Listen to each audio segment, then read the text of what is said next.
Bonsoir. Laurent Dupont, je suis adjoint au maire de Pollan et délégué communautaire.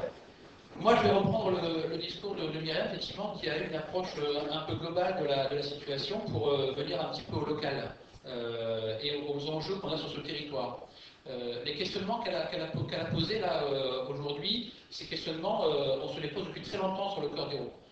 Il faut savoir que les élus des collectivités locales, mais aussi du département, se posent ces questions depuis très longtemps. Moi, j'ai assisté en 2003, je crois, c'était le Conseil général qui faisait Hérault 2005 et qui faisait des concertations publiques dans tout le département pour voir un petit peu comment la population voyait son avenir. Il s'avère que la qualité de vie a été l'un des critères les plus prédominants dans les réponses en fait, des gens de ce territoire. Ce qui s'avère aussi, c'est que le cœur d'Hérault est un territoire qui est très fragile. C'est là ce que je dis, ce sont les conclusions en fait, des documents qui émanent du Conseil général, des élus locaux, du pays, etc. C'est pas vrai que j'invente.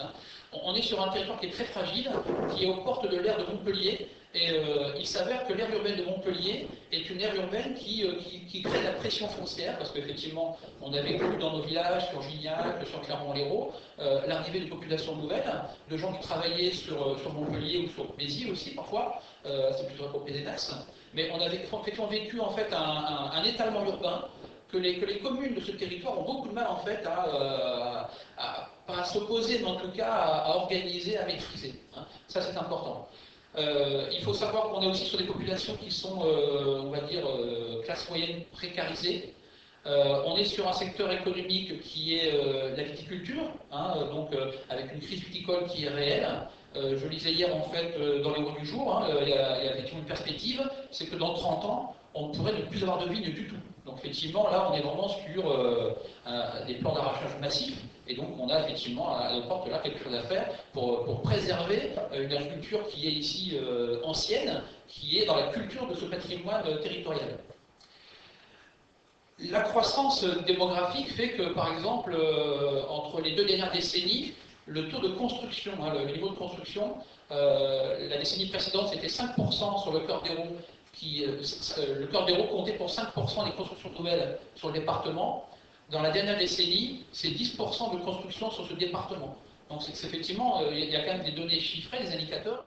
La centralité, donc les documents qui émanent du Conseil général et du pays Cœur d'Hérault montrent que sur Clermont-Gignac, il y a un axe de croissance qui est réel.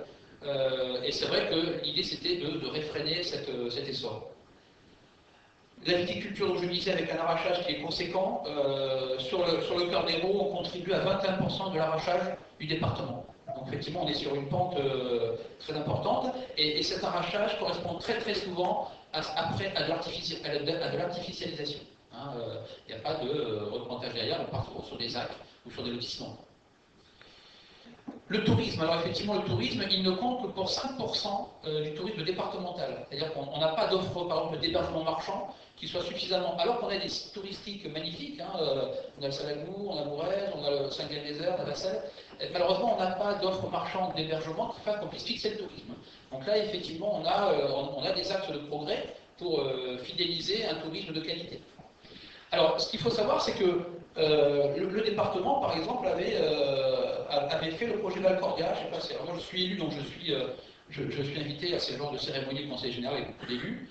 Valcordia, c'est un projet qui est promu par le Conseil général et qui vise à organiser un petit peu le territoire du Cœur d'Hérault de façon à freiner la pression démographique et à organiser le territoire. Donc on organise le territoire en ZAC sur Gignac, il y a une éco-ZAC, on pense à une coulée verte sur l'Hérault. Donc en fait, il y a le souci d'aménager le territoire. En même temps, il y a le pays, avec le Conseil de développement, qui a mis en place une charte de développement durable. Cette charte a vocation aussi à pérenniser sur le territoire des activités agricoles, d'assurer la qualité de vie.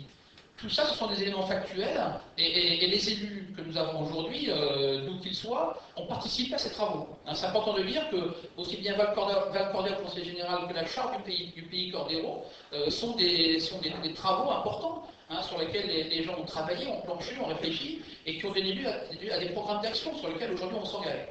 Et ce qui est regrettable, moi ce que je constate aujourd'hui, c'est que finalement on s'assied un peu sur tout ça. C'est-à-dire qu'aujourd'hui, on se dit, on va attirer 600 emplois sur la ZAC de la Salamane, c'est ce qui est prévu. D'abord 150 emplois sur Système U, et après 600 emplois sur la Salamane. J'ai entendu récemment que sur le Goss, avec Intermarché, le maire visait 750 emplois sur ce secteur du Le-des-Bois. Malheureusement, je pense qu'on n'a pas le potentiel d'emploi pour assurer autant d'emplois qui sont en plus difficiles, précaires, souvent intérimaires.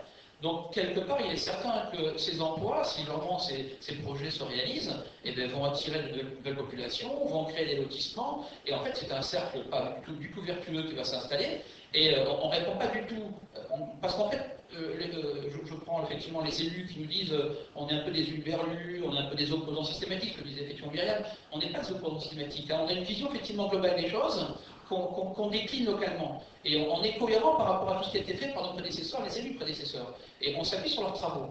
Et cette opposition qu'on a aujourd'hui au projet, elle n'est pas politicienne, elle n'est pas polémique, mais elle découle effectivement de ces travaux et on s'inscrit dans ces travaux-là. Et le projet de la Salamane, aujourd'hui, eh c'est un peu une volte-face par rapport à tout ce que ces élus ont pu signer, travailler, à s'engager sur des paysages, sur l'agriculture, l'écotourisme, et tout d'un coup apparaît une verrue à la fois économique, paysagère, sociale, dont on va parler après. Mais c'est un petit peu là-dessus qu'on s'est opposé, en tout cas que moi je m'oppose à la communauté de communes du Clermontais, c'est à respecter effectivement ce qui a été fait et à revenir en fait à un développement économique qui soit mieux maîtrisé, durable, hein, malgré c'est à la mode, mais c'est un développement durable, et c'est là-dessus qu'on va essayer de se battre par rapport à ce projet de Salamane.